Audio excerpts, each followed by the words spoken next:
Hello, and welcome to the LJL officially unofficial stream where we talk about and stream all things LJL. It's week 2. We're already in week 2. It's crazy. We've done the first week. We're here again, second week. But I am your host, Alex, otherwise known as Lexi, and I go by on the internet as Mars1. I am, of course, joined, and I require my play-by-play caster and my color caster, Animera and Initialize. Please, as always, introduce yourselves.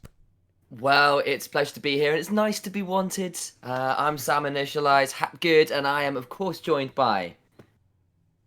Oh, me? Yeah. I'm Nymera. That was Alex, worst toss of your life. Alex Nymera Hapgood. It feels like it's only been 3 days since the first week. How quickly does time flow here? Indeed. In fact, as much as we're joking about it, it has actually only been a 3-day turnaround, which means this could be quite difficult for the teams coming into today. The ones that are on a roll, probably licking their lips at a good opportunity to get the ones that aren't on a roll, who need to recover on a very short space of time. Absolutely. But with that in mind, let's talk about the 4 teams we're going to cover for this morning, or, well, now it's actually afternoon here in lovely... It's actually sunny for once in England, compared to the last 3 days of storms. So we've got 4 teams up today, and that is V3, Sengoku, Burning Core, and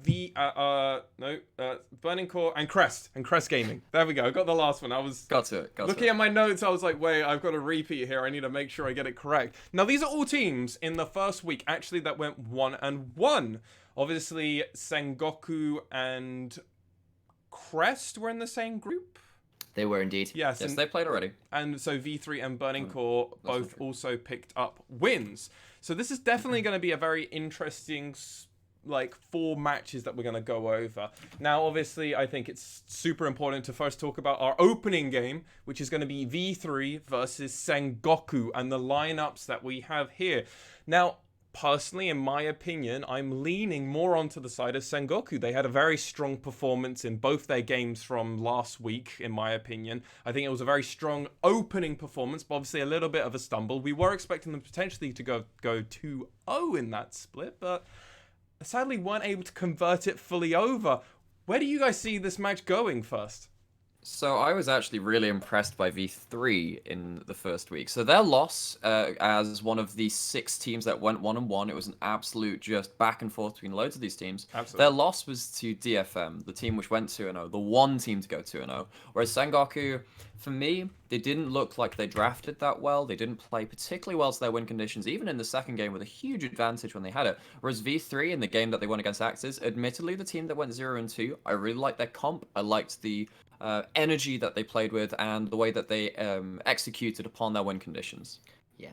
So let's put it this way. V3 got stomped in 24 minutes. They then returned the favor to Axis, stomping them in 23 minutes with this most ridiculous dive combo of Nautilus, of Nocturne, of Echo, Boogie in the jungle, this ex-Flashful superstar coming in, making Axis bot lane feel really uncomfortable, never allowed to be under their tower. About as useful as a sandcastle was that structure.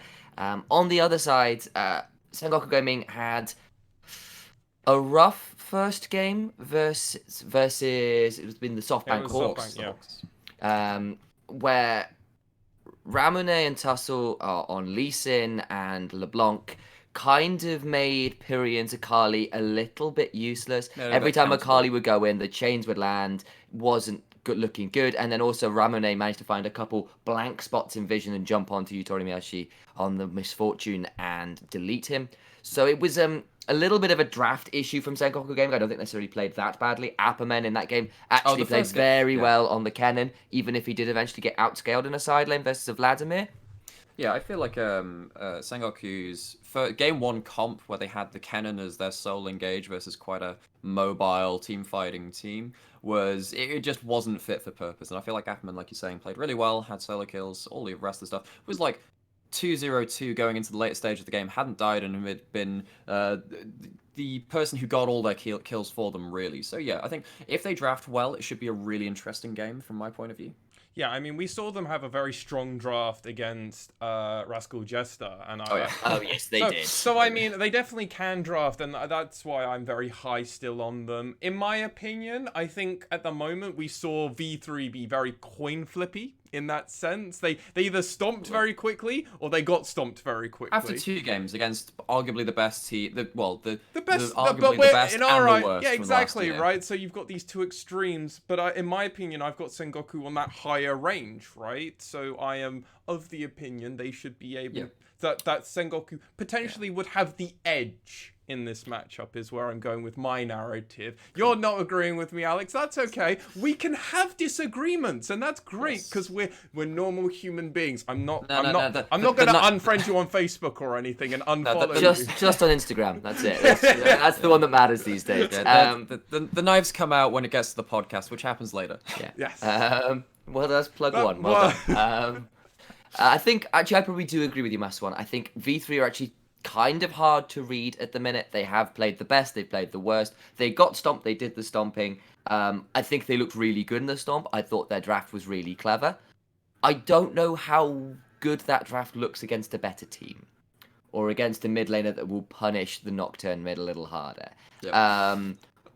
On the other side, the comp, if they ever get to pull it off, is disgusting. So I could see that being pulled out and people having to respect the ban or the comp if it is drafted towards again. True. But for Sengoku Gaming, their second game where they sort of drafted Kiana, and I think I've dubbed it the Carpets of Doom, where they had the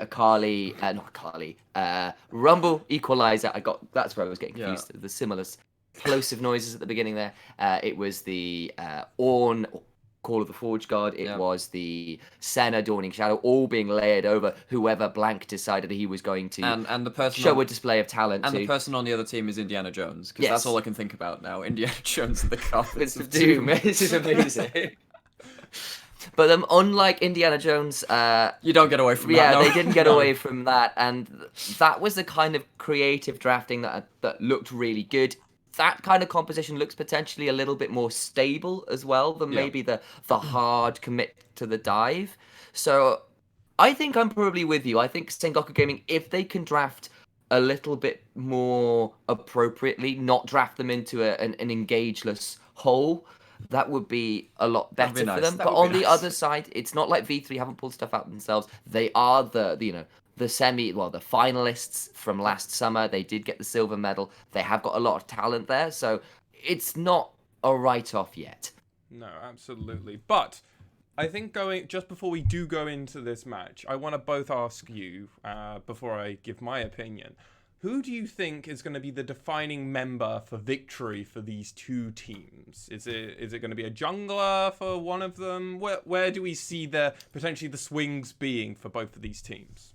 Well, I don't know about you guys, but I was really impressed by both Yutori Miyashi and Archer. If you look at the stats from the first week, they all have really high gold share, they have really high kill participation. These guys were definitely played around by both of these teams in the first 2 games. And admittedly, it's only 2 games in, and we have said that, that V3 played against the strongest and the least strong, but I think that it's already telling that these guys are going to have a lot of the burden of carrying the damage output on their shoulders. So I think it's between the AD carries this time. These are the bot laners, yes, AD carries, I think there's definitely an argument though for some junglers to be paid attention to as well. Boogie for V3 put on an absolute masterclass on the Echo in the second game. On the other side, Blank, ex-world champion, ex-SKT, put on a fantastic performance on Kiana as well. Found some ridiculous flanks to come out of nowhere and detonate, not detonate and focus me, sadly for them, but to detonate members of Rascal Jester. So, I think those two guys could be seriously powerful members to keep an eye on, especially when they have showed willingness to pick up slightly unusual picks in an Echo and a Kiana. Okay, I definitely agree with you. One thing I did notice from both of you is that you both picked import. Oh wait, no, Yutori Miyashi isn't an import. That was my bad. That was my bad. You did right there. I thought it was a double import pick. I was like, oh, of course, you're just picking the Koreans. No, my bad. That is Yutori Miyashi is an absolutely stellar ADC, and it's always a pleasure to see him on the Rift. And versus the new blood as well. We'll see whether he can show the young guy his place or not. Well, I'm going to pick, personally, for my one, I'm going to pick two of the most tenured players of these teams for the LJL, and that's going to be Apperman and Paz in the top lane. These players have been in the league since 2015 for Paz, and Apperman, well, he's been playing professionally since 2013. Up there with Siros? Yes, absolutely. He's been playing since the very beginning of when Rascal Jester, one of the only other teams that has been in the LJL since it started, which is really interesting. I think these are two obviously highly tenured players. They have very wide champion pools because they've been playing in the highest level for such a long time. Agreed. And I think they definitely have their comfort pocket picks. We've seen that with other players like Ebby, obviously playing the Gnar. Every player in these top lane has their pocket picks. Obviously, Paz is famous for his Fiora. So we will definitely have to see. But I think that's enough thinking and hypothesizing about the game we're about to go into. Let's actually go into this game. So as we are a slight blast from the past, we do have the luxury of mirroring everything up. So I will count us in for our game, and we'll go from there.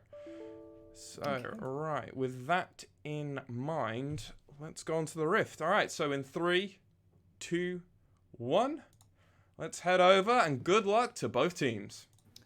Okay, cool. So, obviously it is a blast from the past. It does make our, our analysis sometimes a bit sometimes people are a bit skeptical of it. But, we're going into the pick and bans. We have no idea what they're going to pick. We have never seen these games before. No, we haven't. And of course, we're looking in here at the Elise ban. But of course, V3, having spotted the Rumble support yesterday, have decided to ban that away alongside the Syndra. Akali banned away. Sengoku Gaming don't want a repeat of their first game either and have got rid of that as an option on the board. Yeah, to be honest, all 4 of these picks have been up there in the higher percentage, higher presence of bans from the first day of LJL. I think that Syndra, Rumble, Akali, all really, really good blind picks in multiple roles. Rumble and Akali being good in both the mid lane and the top lane, whereas the Syndra being good in the mid lane and the bot lane position. We see 2 junglers taken off as well. The Jarvan and the Elise both being very impactful in the first 8 games. Yes, they were. We saw once in particular had a great game alongside his top laner in Rayfarki for Burning Core with some really great outplays up there. But Aphelios last ban, we're looking at a Set Hover, has been first pick, so I wouldn't be surprised to see that picked up here. Yeah, Sets. So I have my issues with Set top, but I think after the first 8 games, I think I'm a little bit back and forth on that pick. It is locked in as a first pick, and I think Set is relatively okay as a blind pickable top laner, which is a rarity in the current top lane meta. A lot of people complain about top lane and how it is just a counter pick meta, but Set does tend to survive at the competitive level. It does, and Misfortune picked up Futori Meashi, and Blank has picked up Lee Sin, which I am super excited to see him back on. This is a guy who was outperforming Peanuts of all people on this Lee Sin way back in the day, so it's definitely a pick he can perform on. Senna being threatened here, certainly a pick we've seen a fair amount into Misfortune over the last few weeks in terms of the pro scene in general. Yeah, so it is the Senna locked in as well. So Senna and Misfortune alongside Aphelios kind of being this S tier of AD carry. They kind of do it all. They team fight, they lane well, and they tend to survive okay as well. We see the Rek'Sai being hovered. That's the other early game jungler on the AD spectrum of things alongside the Lee Sin and the banned Jarvan. So we'll see if that's locked in as well. Seen mixed performances from Rek'Sai so far. Obviously Blank in their first game played that, and actually, yes, we're seeing a Gragas. Thank you. Gragas was mysteriously missing from so many of these first 8 games. I'm really happy to see it return to the LJL. Indeed, and what Rek'Sai only has the one engage tool, right? She has the flash and borrow. It's a one-person knock-up largely. Gragas, on the other hand, can engage for days, right. But on the other side, Pyrian has gone towards LeBlanc. And this is the combo that they lost to in their first game. It was indeed. Ramune and Tussle put on a bit of a show on those versus their Akali and Rek'Sai is what they picked into it, so they've decided to pick it up for themselves. I'm pretty excited to see that. I think that's a really sensible mid-jungle power duo there, but actually we're looking into the second phase of bans, and Pantheon taken off the board, still very strong, still very flexible. Yeah, and I think Pantheon's pretty good into LeBlanc. Even if you distort away from that point-and-click W stun, it still follows through, and LeBlanc can be followed up by this burst jungler of Gragas, so I think that's good for the safety of Pyrian in that mid lane. Mordekaiser, as you were calling it, the AP Darius of his Yeah. time, taken off the board. None of that Death Realm shenanigan. None of the Leona Solar Flare shenanigans either, though. Yeah, Mordekaiser, again, just really good into a lot of different matchups. I don't think it's a particularly good or bad matchup into LeBlanc. I think it's just pretty par for the course. Does do well at controlling the mid lane, though. Has some pretty early wave clear with the Obliterate. And it's the Leona and the Ornn taken off as the last 2 bans, respectively, from each team. Yeah, and of course, Ornn is that premier tank. Builds all these extra items for your team, can engage from literally 3 screens away. Yeah. Actually has a bit of assassin in him when he's laning early on with all the brittle procs. Just a terrifying champion, really. But Nautilus here, the second round pick for NT. Good combo with the Misfortune, a lot of damage between a dredge line and a bullet time. I'm a little surprised that we saw the Leona ban from Sengoku and then the first pick of the Nautilus. Obviously, they were going into this ban pick phase, having the first pick onto the red side. But they're choosing the Nautilus over Leona. Normally, we see Misfortune picked up with the Leona instead of the Nautilus. But Braum is locked in, and we've been talking to a couple analysts. Maple Street out there was saying that Braum is supposed to be an absolute power pick in the support role. He's a lot more defensive than the other engaged tanky supports, but Braum is certainly very, very powerful. A lot of defensive tools there available. Oh, and we might see a Zoe picked up as well. We saw a couple of games of this. We won't talk about it too much until it's locked in, because it is a hover. But yeah, has shown her face a little bit in the LJL. No. It's actually the Jace picked up as well. So this does mean that it is a true flex between the set and the Jace, between mid lane and top lane. Probably going to see the Jace top. Don't see it mid lane so often nowadays. But this yeah. would be a curious blick. I doubt it's a Blitzcrank. It's just NT having fun, but the Yorick is so much more exciting. Apperman, thank you. Yeah, Apperman has got this a lot on his match history. Didn't play in summer last year, did play before that, and his last couple of games was on the Yorick. We saw that in his first game. Had some great 1v1s against his against Dasher from the Hawks, although in the second game didn't have so much luck. This is definitely and actually one of the things about this Yorick is that it is known as a Jace counter. So when Jace wants to be in the side lane, you're going to be throwing out those ghouls. Your Shock Blast, if it's not empowered, doesn't necessarily kill all those ghouls straight away. Means you can get tanked take a little bit more damage than you want to. But this is a really interesting draft. I'm curious where you think people have come out on top of that. So I'm not entirely sure on the set into Yorick matchup. I would imagine that actually Yorick does pretty well. I don't think Set is massively favored in a lot of melee matchups. I think he's very good at disrupting team fights, but in pure 1v1s, he can get a little bit out damage. We'll see if he goes to the Conqueror or the Aftershock. That might determine how that 1v1 plays up in that top lane. So as we're coming in here, graphics are flying. Let's run down these teams. We've got Paz, Boogie, Ace, Archer, and Reyna over for V3. And on the other side, for Sengoku Gaming, we have Apperman, Blank, Pyrion, Yutori Miyashi, and NC. We're looking forward to this. We've got some spicy drafts coming out. Yorick being picked here for the side of Sengoku Gaming. And indeed, Jace in the mid lane. Some slightly off-meta stuff. Some poke on one side. Some serious split push on the other. Let's see how it plays out on the Rift, though.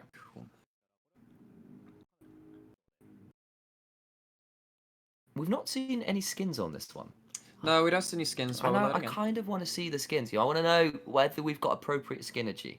Is there any appropriate skinergy to be looking for? You know what? I hadn't actually got around to thinking about that yet, funnily enough. Normally my mind wanders. Indeed. But yeah, we're just seeing the logos fly up here. This is why I'm actually the analyst. This is why, I'm just here to make sure you're still okay. As opposed to my blue team composition ideas from day one. Yeah. Oh, yeah. That wonderful little bit of insight. I was going to go for insightfulness, went for a very intense insight instead. But we're seeing a 5-man fan across the board here, though Blank has been spotted. I don't know whether the Gragas has as well. Yeah, I think it's just a well-known kind of start. Yeah, what is interesting is that Braum went down and put a ward down in Sengoku's bot lane brush. Does mean that they were looking probably for a 5-man stack here because they were going to wrap around and coming to their bot jungle. Obviously, they know that they're not now. No one's shown. Indeed, and I'm looking at where these junglers are thinking of starting. Looking like top side starts for both. Early vision being placed in the river, but we're not seeing anything like a late invade being threatened, though, of course. That is a Nautilus who could absolutely think about wandering in, but it's versus a Braum, who he and his Winter's Bite and his passive little bit scary to walk into and get stunned up if you're not Yeah, careful. actually, I would say that Braum and Nautilus are amongst the best level 1 champions in the game as it stands anyway. You really don't want to be tussling too badly with them. Obviously, tussle not in this game. One thing that I was going to say, well, which I was saying in Champion Selects, is that what was this set going to look like in terms of runes? And the set has gone for the Conqueror. Does mean the extended trades go a little bit better for these kind of melee matchups, but it does mean that you can't take the short trades and run away with the Aftershock active.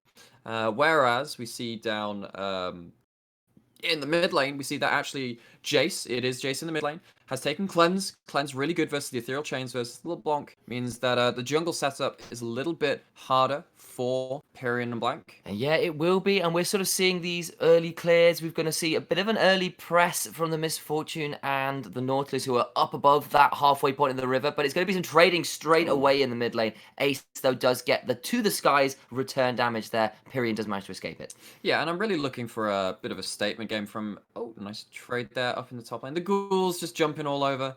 This set, and it is the Mjoric, is it? Yeah, Meowric. And let's be real, they're not ghouls, those are cats, though I grant you they're very ghoulish varieties. Scratch cats for sure. I have to say that skin actually terrifies me. It is just a little bit unsettling. There's something about Yorick that feels like it shouldn't be pink. But here it is in neon lollipoppy glory. No, we don't mention that skin either. Look, Lollipoppy, the original splash art, is probably one of the most nightmarish things that Riot's art department ever decided, for whatever reason, to grace us with in the game. There is still a competition that runs, I believe, on Reddit every year, basically about finding new and awful ways to include the Lollipoppy every time face into new and every year, obviously, there are new champions introduced, so we see new versions of the Lollipoppy put onto their faces. Set being one of them, Senna being another. I really don't want to see either of those be lollipopified. But we are seeing a bit of an early sort of what's the posturing? There we go. We'll help with that around this Rift Scuttle, and nothing scuttles up. Indeed, it is. It's a good phase breaker, and Paz has now got Conqueror running. Apperman has got Conqueror. It's a flash forward. Apperman's in trouble. That's a left, right, left. Good cage keeps him alive. Doesn't have to flash, but Paz is still thinking. Has not got flash. Apperman didn't burn his. He's gonna be a little upset about having to back early, but Paz burned that flash for no eventual gain. Yeah, so Appman out of mana, but really well played just to know that you can cast that cage while you're on the run, and means that he does manage to put a little bit of a barrier between him and Paz, the flash, as we said, used by Paz in that trade there. So one thing we talked about in the preseason, actually, we were quite impressed by Paz going into the semifinals. So we see some trading across the map, actually, so I'll just finish that. Yeah, tried to get an acceleration gate away there today, but wasn't quite quick enough to escape the Ethereal Chain tether range, so it takes a bit of a chunk of damage there, but still pretty even. It's corrupting pot starts for both. They're both on the one charge, but Jace has biscuits, so he can be here and chugging through his mana and health bar a little bit more aggressively. Yeah, LeBlanc, because she does like to brawl a little bit at these early levels, does like to take the Corrupting Potion, means those early trades just a little bit more potent, and Jace needs it a little bit for the sustain as well, because against these ranged matchups, can get a little bit bullied, early on at least. Yeah. And thank you, Observer. We just saw that Blank have managed to take both Scuttle Crabs here. It means that this early vision control is securely in the side of Sengoku Gaming's hands. That's going to make Boogie's life a lot more difficult. It makes the laners' lives of Sengoku a lot more secure. But we're seeing once again... cancel. This indeed, is bad. This is going to be trouble. It's another good cage, but the face breaker pulls him back. Bye-bye, Apperman. You're Yorick. We knew you well. Alas, poor Yorick, we knew you well. And yeah, he just falls down there. Bit greedy and not using the flash there. Does get caught out. Thinks he can get away with the cage that time, but the face breaker, quite a long-range ability to pull you back from, and he's punished accordingly. That wave was in a pretty bad position. Actually, I think Paz was setting up a freeze there. I think he's managed to keep it as well. So laying in a pretty good spot for the set as well. I'd imagine it's going to be both teleports burned by these top laners. Obviously, Apperman already teleported back, but I think Paz will probably match that now. Yeah, but actually, Apperman was up to a pretty big CS lead there, so that first blood gold onto set is going to be a bit of a relief. Him has gone back for the Phage, could go into the 24s, could go into the Black Cleaver. We see more 24s over in the LCK, more Black Cleaver over here in the LJL. It's a little bit more defensive than Black Cleaver, it's a little bit more health, but you do get less of that damage. It's a little bit less pure strength. I think personally I prefer the Trinity Force. I think the Black Cleaver can be a little bit... depends on the role you want to play in the team, right? But yeah, no, I think there's arguments for both. Ooh, bit of an odd interaction there. So That'll be Jace's knockback on his Yeah. hammer form E coming through, but the distort return coming through at the same time, making things a little bit tricky. Yeah, for sure. And so now in this top lane, we do see the Phage versus the Sheen of this Yorick. I think the Phage normally helps you run people down, but I think Yorick is probably not someone you often want to be tangling with in 1v1 in these melee matches. We do see that there's already a 15 CS lead besides that first blood onto Paz in return. And, you know, we see his lovely girlfriend there, the cat girlfriend, hanging out with Yorick. Indeed, and on the bot side, Blank and the bot lane managed he's to been pick up collapsed on. first Ocean Drain, but Apperman has once again found himself in this river, kind of without support. That's quite an aggressive positioning, buddy, and you've been punished once again. Flashes out this time, but has got to burn his flash, really for very little little pressure that V3 had to put down to gain it. Yeah, it didn't really have the necessary ward position. Hadn't tracked Boogie at all. Gets put between the pincers there. And the unfortunate thing is that he loses the Maiden really early here. And the Maiden doesn't have a cooldown until she dies, and has died very early at first rank. It's probably something close to like 2 minutes, 2.5 minutes, something like that. I can't remember the exact cooldown, but it is a long time. And there at least you have the 10% CDR locks up ready. As we see Reyna just being a bit of an ass and freezing this bot lane. Puts up the door, nothing comes of that though, manages to get the bit of a freeze, hold the minions for his laner, but that's a nice little engage now from V3 who've managed to push in, get some more down on this red buff, but Enti's here, Pyrion's here, Enti's not on vision either, so he's just sticking around and making things difficult, and that's a nice little timing on that shock blast there to take a little chunk out of Pyrion. Jace is back for a serrated Dirk. It's a Seeker's Arm Guard, though, on the side of LeBlanc, and a 10 CS lead there, too. Yeah, so, you know why I think the Black Cleaver is a good pickup for Set in this game in particular? I think it's because basically his team is full AD. You know, you have the Gragas, who does burst pretty well, as we've been saying, burst jungler, but not doing as much burst as we would have seen last season. What this means is that the Black Cleaver allows you to shred for your teammates, and Jace is going to be someone who wants to be putting down a lot of that burst damage himself. Senna has quite the range to follow up on, so if Set gets on top of someone, gets to put in that armor shred, does mean that his teammates will be doing more effective damage.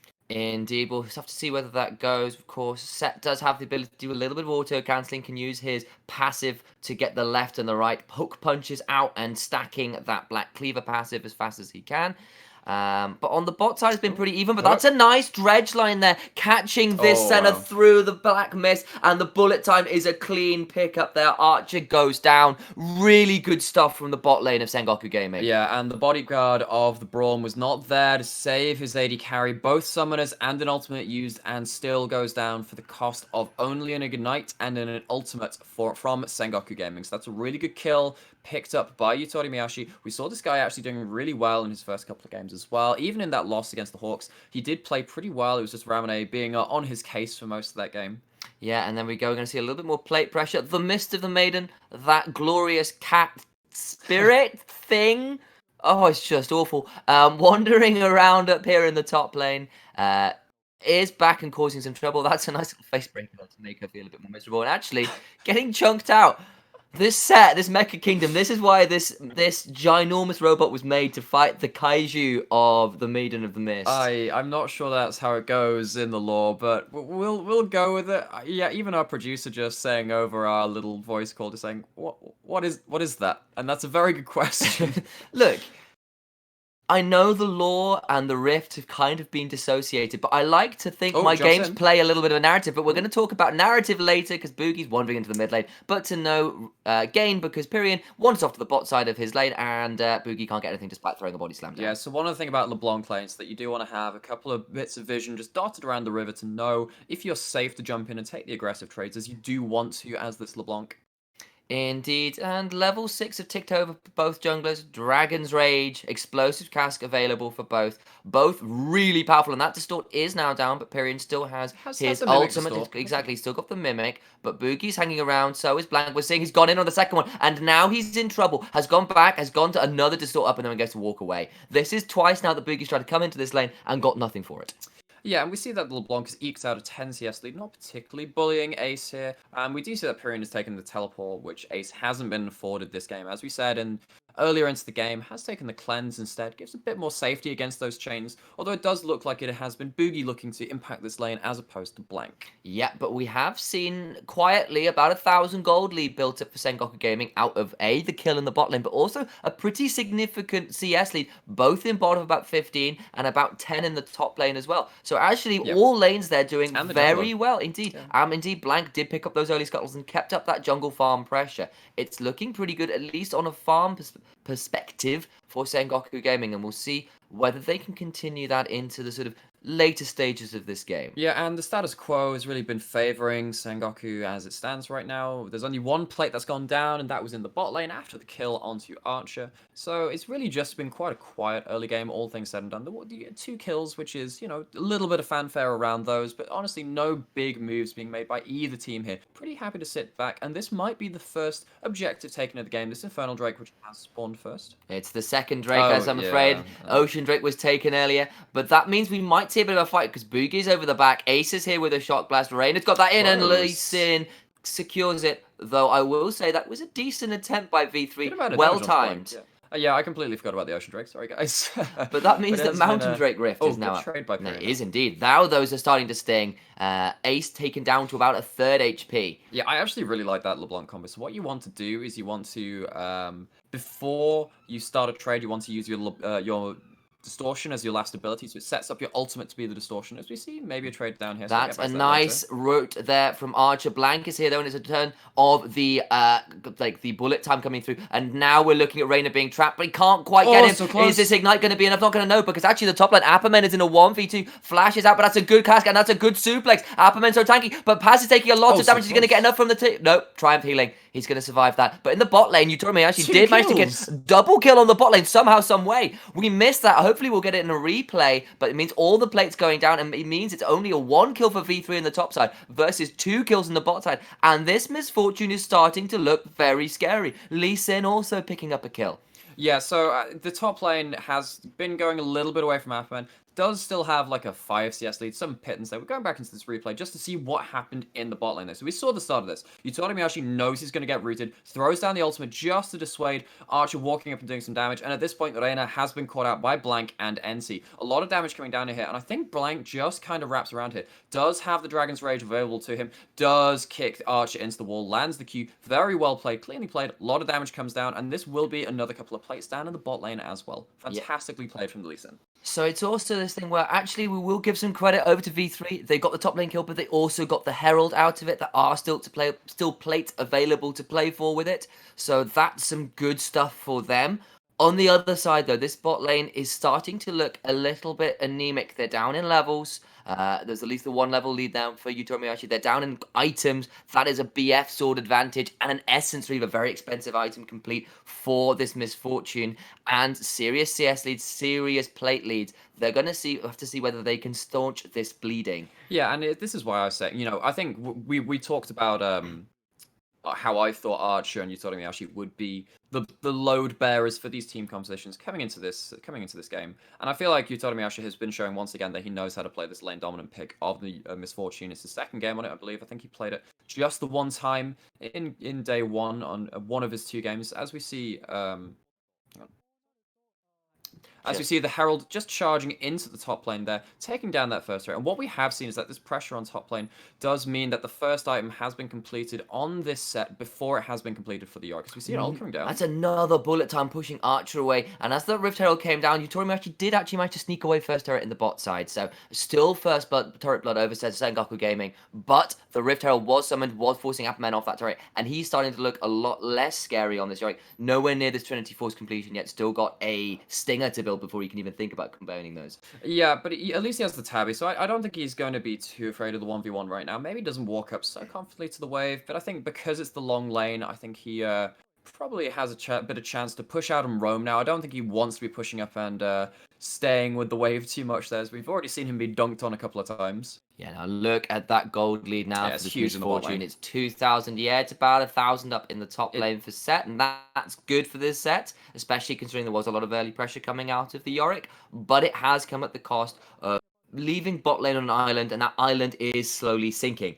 Yeah, I do think that Set comes alive in these kind of team compositions where there is only one thread available to them, though. So at this point in the game, where you're really looking just at this misfortune and saying, okay, how do we deal with this guy? Set has a lot of answers for that, either just shuffling someone into the misfortune and disrupting that whole team fight, or taking the misfortune out of it completely and throwing her away from her various bodyguards. Indeed, but while Misfortune is the flashy one, has the kills, this LeBlanc, he's got a Luden's Echo, has the stacked Seeker's Arm Guard, is something to be afraid of at this point. Level 12 as well, so has got the second rank of the ultimate, is more than ready to start popping people. So yes, you can take out the Misfortune, and that will be a wonderful pickup, but it's not like there is no damage. That is a great accelerated Shock Blast, taking out a fair amount of chance, but we're seeing Pyrian dive forward, the casket at the end there, doing a little bit more damage. But we'll see how this goes. We're looking at a Mountain Drake spawning in 20 seconds. Sengoku Gaming are in position, this but Blank is the bush where Ramune found He did indeed. He found a good pick. That Pyrian doing so much damage. It is a cleanse though from Ace just to get him out there. Yeah, good. That was, takes away the cleanse from Ace, pokes him out as well. No teleport available. Jumps forward again, looking to see if there's any more poke available. Indeed, well, it means that this control ward is probably not long for the world taken out, and vision control secured for now for Sengoku Gaming, but V3 looking to move back in, contest this stuff. Pyrian dancing forwards, throwing some sigils of malice around. Appamen is now here, having wandered down with his menagerie of felines. And we'll see how this goes. V3 have managed to walk their way in, claim some vision control on the Mountain Drake, is now live. Blank, however, is only half HP, has taken a fair amount of poke, probably from this Gragas and this Jace over the last few moments. Make it rain from Misfortune, just keeping an eye on this wave. But you're right, Utomiyashi did take some damage there, but that's a nice ethereal chain, but it only roots Reina in place, no damage. Paz now round the side. Blank doesn't want to think about this one. Paz is pretty strong, pretty tanky. If you build up his grit too much, he goes Super Saiyan and starts throwing some haymakers that really sting. Yeah, and the reason this is going in the favor of V3 is that Senna can keep healing up her teammates. We see that Ace was actually healed pretty much back up to the full over the course of this, after going to about a third HP from Pyrian's initial chunk. Yep, and Pyrian dancing forward. Look at that, that's a good cast. Enti's now had to stopwatch, but the HP bars of the mid laner Pyrian is taking a lot of damage. He's got a heal. That's a good bullet time across people, but that is a very good unbreakable there to stop damage coming through. Yes, so we see NC go down, but at least the Scuttle Crab is taken by Sengoku. We'll have a little bit of vision around this dragon as it's taken. And actually, this is Pyrian teleporting back in. He's going to get showstoppered. He is going to get showstopped. That's a lot of damage. He's dancing forward, but there's people here. Paz is in trouble. That's a good haymaker, though. But the cage stops people going through that. And Pyrian still lives. Ultimate down for Paz, but Pyrian's got a honey fruit. It's going to be back to being fairly strong here as well. The double poke, the heal of Senna available as well. Jace Senna, and we're looking at this Mountain Drake thing started by V3. Blanks around, has got a shot, a sonic wave, and Paz has now flashed, is still in a lot of trouble, takes a lot of damage. A good make it rain slows down the most of the team of V3 as well, and Blank is still on a lot of poke coming through, and that's so nearly good. Pyrian in the top side, but this is a good, gets a kick out of the pit, and that means this Drake is secure for Blank here as well. And look at that ethereal chain in the background. Good shield, just about saves path, but he is rooted. Needs to run for the hills. Oh, that's a second Drake that has just missed by a whisker. And I say that knowing Yorick's in the game. And honestly, Sengoku just wrestle away that dragon. I didn't think they had the positioning. I think they lost the initial poke war. But after committing Pyrian's teleport, getting the flash out of Paz around that, the actual dragon fight itself meant that they could just eventually eke out an advantage. Blank coming in and threatening Boogie and Reina with that kick and some combos and makes them fly over the wall with the Dragon's Rage kick. So as we see here, teleport comes in from LeBlanc and immediately Showstopper. Unfortunately, couldn't get Showstopper back into his waiting team there. Might have been able to do that pseudo insect. And then after this, it's just a chunk. The honey fruit being up is huge for Pyrian.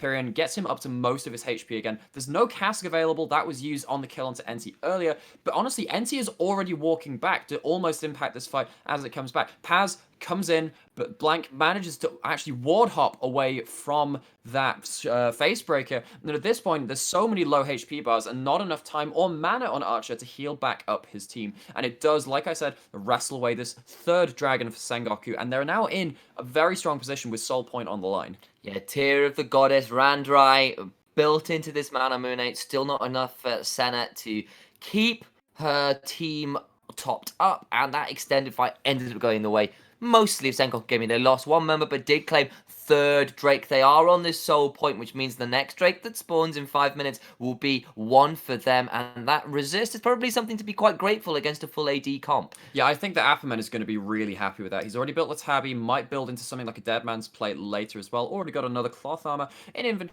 He's currently sitting at 0-2 and 0, but I think he's pretty okay in this split push right now. But Boogie is looking to unsettle him yet again. This will be the third time of Apperman getting ganked and blown up here. He's actually walking forwards. He wants to, but he has no vision. Are you sure, buddy? He has got flash, but it would be a bit of a waste just pushing up. Here we go. He's going to have to walk away. There's a cask available. Is it going to happen? That's a good body slam. He's caught them there. He's very fine. And Boogie's taking a lot of damage. He's going to go flash forward. He kills him. That is a flash Trinity Force spike. And Paz now in a lot of trouble. That haymaker misses. No true damage. That's a showstopper. Oh, he gets the double kill.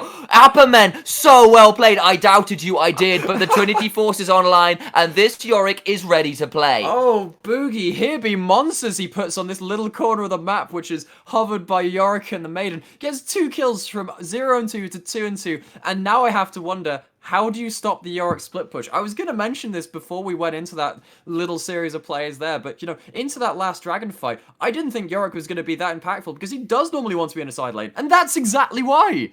Let's look at this one more time. So, how does he get out of this? I'm assuming just tower shots. So what happens first is that he gets this fantastic 2-man cage. Nothing can connect onto him. 2 tower shots after Boogie's pinned in place. Flash follows after the body slam's already been committed, and after that point, it's a straight 1v1 versus Paz, who he has a level lead onto, has his Maiden up, and for those of you that don't know, if his Maiden is attacking a target, he does get increased damage onto them as well. And now we see he goes back, gets a Bramble Vest, gets himself actually a pickaxe as well, so he's looking to go towards probably a Sterex Gauge, gives him even more of those short outplay potentials. And when he's going to be versus either a set who literally attacks by punching people, or Jace, who is full AD as well, and when he's running his W and that hyper charge, that's someone's going to call it hyper blast. That's the wrong thing, but that hyper charge when he's in his cannon form, that's a lot of use out of the Bramble Vest, right? The Thornmail, if he does decide to go that way, I'm assuming he'll finish the Sterex first, but it means these side lanes are becoming a touch untenable unless they can find an outplay. But we saw that attempted outplay not working last time. What this means to me is that,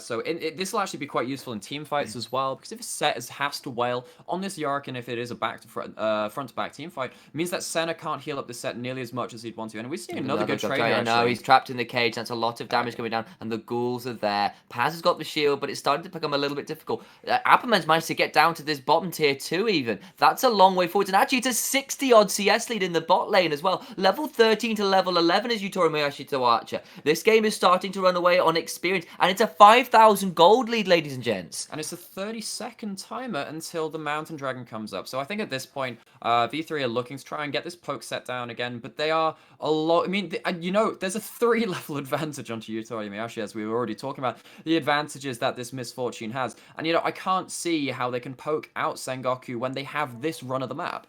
Yeah, and we've seen a few Sennas kind of lose their way to Misfortune lanes over the glass. And that's a great little bit of maneuvering now from Blank. But he's getting blown. Is he going to get a kick? No, he has to stopwatch. But there's a lot blown to get to him to this point. But he's going to take a lot of damage. He's got a ward up. No, he doesn't. Ace is slain Blank. But somehow, someway, Pyrian has landed up over the side. Archer taking a lot of damage. Poogie taking a lot of damage. Yutori Miyashi trying to chase down this Kraken, but there is a body slam available. And Yutori Miyashi is now looking to pay for his greed. So much damage. And that's going to be a massive shutdown for the Senna. Apperman, though, is still shoving in this bot side. He's going to get this inhibitor turret at least. And very few champions take turrets as quick as Yorick, so even though there are 2 kills, I do think that Sengoku at least gets something out of this. They actually get another tower in the mid lane as well, so that's really important for them. I don't know if you want to take this still, Paz. That was a flash showstopper, but we'll see how it goes. Apperman here as well. Nautilus here turning this around. Paz has got true damage though. Never mind, but Paz gets shut down as well. Pyrian claims that kill and now gets to distort back, but Boogie is keeping an eye on him. But he's going to try and get it over this. That's a great route as well by Pyrian. Wait, no, he's going for the clone! No! How is this going to work? He's over here. This is going wrong. Reyna is now chasing him down. Ace has managed to slay Nautilus as well. It's all going wrong for Sengoku Gaming when it was looking so secure. How has this happened? Pyrian going to try and execute. No, he's distorted back around. He has his Mimic coming up. And we got his Mimic coming up. Archer is here. Does he have the range on the Dawning Shadow? It's not even up. He's going to try. He's going to be able to get out. I think. No, Gragkiss is coming down. Ace is here as well. No, it's going to be a massive collapse. But it means Yutomi Ashi is up and around. And finally, no, he's going to try and get out. No, is he going to make it? No. He goes, ooh. Okay, I thought that so- was a lot more damage going on to Jace than it was going to You be. can absolutely just hear the back and forth in my co-caster's voice there. This is the smoke and mirrors gameplay that you do get out of LeBlanc. And at the end of that trade, you know, Ace has come out of that 4-0-2 on this Jace. And the game has once again just wrestled away from the team in the advantage here. We do see Blank coming in for a steal attempt, though. He has got the level. Oh, no, he does. Oh, Oh, my fucking solid! That's Soul! What a good bullet time. You told me actually has redeemed himself after that really aggressive chase onto Boogie. LJL, you know, like, in this house, we have crazy games. We don't like any of this boring stuff that we saw from Sengoku in Game 2 of Day 1. This is just explosions happening left, right, and center. And I don't know how to analyze all of that. I just feel like, so the play started off with Blank getting quite forward in the mid lane, tries to go into Archer, who used the stopwatch and the Curse of the Black Mist as well to avoid the insect, and then that buys enough time for Blank to be bursted down by Boogie and the rest of the team. I don't know where this replay is going to go. It's going to go to the Dragon Steel, which is important. It does get them soul here as well. And we do see still a pretty huge CS lead and level lead onto Mitsuhari Miyashi, who manages to just force out the smite from Boogie, who smites early. It's on 10 HP, and then the last tick of the bullet time does take that away from V3. So now V3 have to contend with a Mountain Soul on top of all of these resists on Apperman in particular as well. So I think that Apperman at this point is very, very happy with this game. Has the Sterix built up, has the Thornmail components, has the Bramble Vest, and will continue to split push, you have to imagine. Yeah, this is got to feel a little bit galling for V3. They thought they'd managed to work their way back into that game. Their Jace was suddenly strong. They were going to be able to stop this Mountain Soul, and they had a hope. But it's been shut down. I feel Mountain Soul has been claimed. There is so much damage on this Yorick who's split pushing to impunity. But Boogie's off to the side, but been spotted on a sweeper. And now Boogie's actually managed to get himself up to a level advantage onto Blank. We'll see if Blank can get another couple of camps down there to keep that smite within relative parity. Indeed, and we're looking at a big vision control lead here for Sengoku Gaming, and Pyrion dancing forward has been doing that all game to mixed success. Yeah, for sure. Now what we're seeing is Sengoku really happy to just wait until Apperman reaches the tower, because I don't think this set can really stand up to the Yorick. Now has got the stone plate though, with a little bit of that extra fighting. Ooh, thought Ace was going to keep walking there and didn't. Means that Ace does get to walk away. There is a bounty on his head somehow, some way. Managed to pick up 4 kills over the last few minutes. But Apperman is still in this bot side, still causing Paz some trouble. And you got to remember, this inhibitor turret is down. So if he can ever work his way up to that inhibitor, it's going to be trouble. It means a teleport for Paz is something that would be very difficult to pull off. He's on very low HP. How much damage the ghouls just did to Paz there. Indeed, that is the problem. Paz, in fact, they're going to think about going onto him now as Apperman, but it means that gives Sengoku Gaming the chance to start the Baron. They're going to force V3 to come and engage. Inhibitor has been down. Their work here is done. That's a great cast though onto Pyrion, who has to distort away. It's a good stopwatch though from Boogie, and Pyrion walks away, and that Dawning Shadow nearly claims his life, but no, not quite. The Yorick is still pushing here. Has minions, has a maiden, is going to keep this going, but that Baron is going to be reset. People are backing away. Pyrion recalls, has not picked up. He's just picking up a blasting one. He's going to TP back into this mid lane tower, which is still up for Sengoku Gaming. Yeah, 29 minutes in, they still have their mid out. And now Sengoku looking for a bit of a fight here as well. Just ward hopping forwards. I'm not sure you want to do that, Blank. You're not the... Oh, this is pretty bad. That's a good Shadow's Embrace, and Boogie flash body slams there. Shuts down. That's a good bullet time into a corridor, but it's a little bit too long range. And now Paz is in the backline, and there's going to be Nautilus taken down as well. That's 2 people dead, and the smite is dead. Baron's now on the line, but you've got to remember this Yorick can actually end the game if they leave him alone. They've got to be really, really careful. Yeah, so Apperman was actually working his way up to the fight there again. And once again, Sengoku in a good position on the map, and Blank gets just a little bit too feisty, I think. I think that Blank has been just a little bit too forward in a couple of these engagements, and even with the Mountain Soul, just can't survive the burst which comes out of this quite long-range composition from V3 between the Jace, the Gragas engage, and the Senna. Yep, and we saw it was a couple of things that just didn't quite click there. The bullet time was just a touch out of range. Pyrion's got rooted, is in a lot of trouble, and that's a great embrace there that's going to cause a lot of trouble. But Pyrion has managed to use his Zhonya's and is alive for now, flashes out, and you actually managed to slay Boogie. That means there's my stand. It means this Baron is back on the table now for Sengoku Gaming. And people changing their minds on who to step forward too far. Yeah, and that was a great turnaround from Yutari Mashi. This time is V3 that take the worst end of that trade. It seemed like actually in the grouped up fights, V3 were the ones that were managing to muscle out a lead once again in this game. And actually, Torimiyashi with the Mountain Soul and the Bloodthirster is actually surprisingly tanky. Has a lot of damage and has a lot of ways to stay alive. It means you can go onto him if you want, but he's not going to die as swiftly as you might assume for a Misfortune. And I have to say, I do want to have a shout out for Archer. I think that his couple of routes, first onto Blank in that first turnaround fight, and then in this fight against Pyrion as well, almost swung the fights for them. So we're going to go back here again. So the teleport comes into the mid lane outer turret, just trying to protect from Pyrion. Pyrion's Mountain Soul falls off. Ward hops forward strangely after the Q's already missed. Glacial Augment comes down, lands the root from Archer. Like I was saying, Archer flashes away from the initial engage. The door comes up from Braum, which means that the bullet time really doesn't do much. And the burst from this Nautilus, even with the Stoneplate active, just doesn't really do much. And after this point, really, 2 people down, can't even fight with the Mountain Soul active. Indeed, and we're looking at the Baron's been taken and Boogie's had to stop watching, gets blown up in the picture-in-picture by Pyrion, catches him unawares. Boogie has been blown up again. That's not looking good. So now it's indeed, well, there is a replay. I'm just keeping an eye on that picture-in-picture. Yeah, and it looks like so now they're just pushing him with the Baron here as well. I think that LeBlanc, one thing which I've been very impressed with Sengoku here is very easily getting this LeBlanc out to the side lanes early, not like some regions of the world, sticking into the mid lane with this LeBlanc where she does fall behind in XP and in CS as well. And it's the Elder Dragon that spawned, and I think this is why we saw that Boogie Death in the mid lane, just try and get some mid lane priority somehow, some way, loses his life for it, and probably loses the Elder and maybe the game off of that. Yeah, it's 32 minutes. It is a 4,000, 5,000 gold lead, and we've got a lot of very strong members 6,000. and a lot of resistances versus an all AD comp. V3 probably need a miracle here. They've got a strong Jace who cannot be found at 404. No, you cannot. But apart from that, the set's got some items. So is this Senna, but it's going to be a tricky one. We'll see whether they can pull it off as they need to defend their base. Yorick is pushing in the top side. It's a 4-1 split for Sengoku Gaming. Yeah, and whereas in this game, so we saw that Ramune had a great game on LeBlanc last game. This game, actually, Pyrion has been punished quite a bit on this LeBlanc as he jumps in. We'll see if V3 can do that one last time, but against the Elder Dragon, it is such a hard call to make. And I saw an accelerated shot blast from this Jace do absolutely nothing to Yutori Miyashi. Didn't even break his shield. And that's both towers gone. It's a good cage there from this Yorick, but they're going to keep shoving. The towers are under threat. Pyrion is dancing forward. All inhibitors down. This looks like a death Shield's push. down. And the Baron buff is here. The Elder buff is still on. They've got to be so careful with their health bars. That's a good cast, though. The Bank is getting a lot of damage there. Enti is still alive, and Yutori Miyashi is out. Paz is in the backline, though, and he's got to get a shutdown onto Blank, but Yorick is destroying the other side of this match. And look at the Elder Dragon. Fear the Catman! Fear the Catman, indeed. The Maiden of the Mist with her whiskers of doom, the bullet time shreds the rest of V3 on the fountain. GG Sengoku Gaming take this one in 33. Oh, what a game that was as well. Okay, Lexi, time for us to come back to you, I think.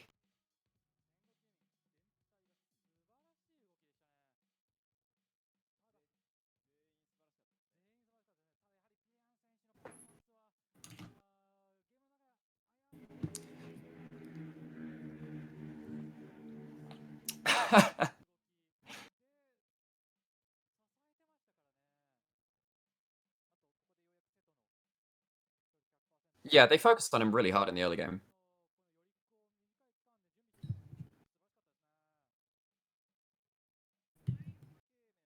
Yeah, and that's the nature of Yorick as a champion. Normally, Yorick's games are about getting him to the point where he can draw enough people to one side lane, as a lot of split pushers do, and then get to the point where he can just, draw massive amounts of pressure, and he did. That 1v2 in bot lane just turned the game completely around. What that meant is that probably after that point, you can't just shut him down with 2 people. The time we saw him die after that, they had to bring actually another 2 people trailing along behind them in the center and the Braum just to finish off that kill. And they still traded 1-for-1 in the short trade, although that ended up being a bit of a messy fight around the bot lane inhibitor. It did, and we saw this. I was well impressed with Appleman's Yorick, who managed to, after some early pressure, get kind of turned around on a couple times, got a little bit greedy. Boogie and this set did as much as they could, but it wasn't enough in the end, and that was kind of good stuff from him particularly. Yeah, and I think actually the person which which I would then say besides Afmen, which really did well, was Yutori Miyashi. That guy stole the Mountain Soul, had some great kills in lane, had some great kills in team fights. I feel like this guy, as I said in the pregame, he's been taking up such a massive burden from this team to just keep carrying. And yeah, that's been some stuff as well. Like his Misfortune game didn't work out particularly well yesterday. It was some difficulty with him getting caught off by Ramonet on the LeBlanc, and it just didn't work out all that well. But today, managed to get a massive CS lead, massive advantage in terms of the damage. And as you said, that Elder Drake steal, well, not that Elder Drake, that Soul steal was huge.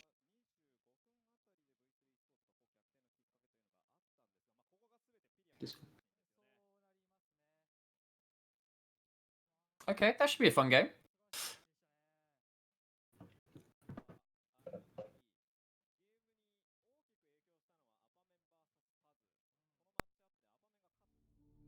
All right, we're clear.